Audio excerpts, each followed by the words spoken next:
banks, legislators, mainstream media, curious onlookers, aspirant participants, and all manner of grifters.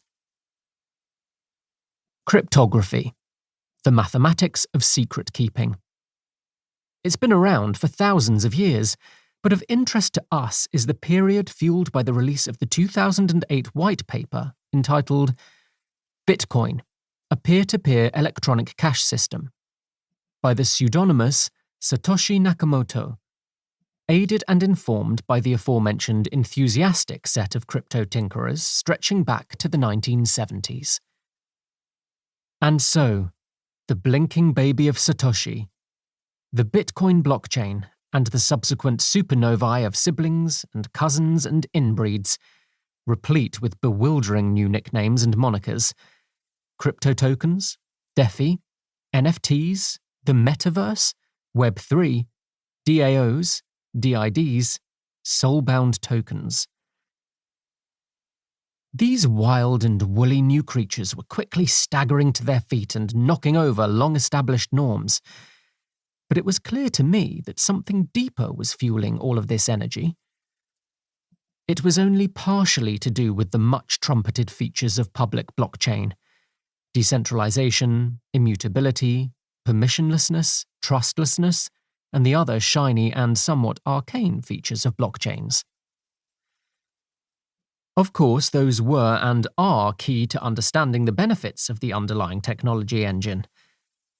But to me, the blur of new blockchain projects and the parallel emergence of loud and bitter argument and insult in and around these new crypto fauna was camouflage for something more disruptive.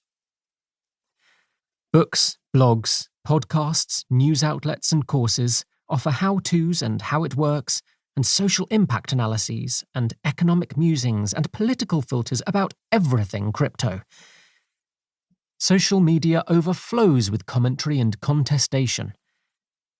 We hear about the money-making opportunities and the displacement of ossified industries and sclerotic processes. What is less apparent in all this cacophony is the individual, the citizen, the human at the end of the technology chain. You and me. And how our prospective immersion in these new technologies provides for something more personal and unprecedented.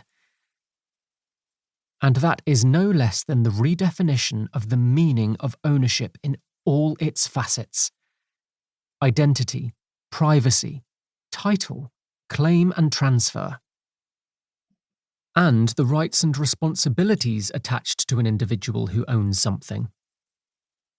Lest ownership strike the reader as abstract, legal, even boring, consider this. It sits at the centre of civilization. It has been fuel for anger, jealousy, rage, wars, wealth, pride, peace, divorce, security and poverty since the beginning of humanity. There are people who own things and people who want to own those things. Either there is a peaceful transfer of ownership or theft, fraud, misappropriation, violence. It could well be argued that we are what we own. At one time, this was animals, wives, slaves, weapons, land, food. And then, further up civilization's chain, cars, houses, jewelry, stocks, bonds, art, books, cutlery, Nikes, tickets, shares, voting rights, our right to our bodily autonomy. Our lives are adorned with the things we own. In many ways, they define us. Every new blockchain-based project in every industry across every genre sits on this foundation. The ability for something to be owned publicly or privately without dispute. And as a caveat, the ability for owned items to be bought, sold, lent or borrowed instantaneously on frictionless markets at fair value. In this book, we will take a look at this wide new landscape through this overarching prism of dynamic, elastic, and non-counterfeitable ownership.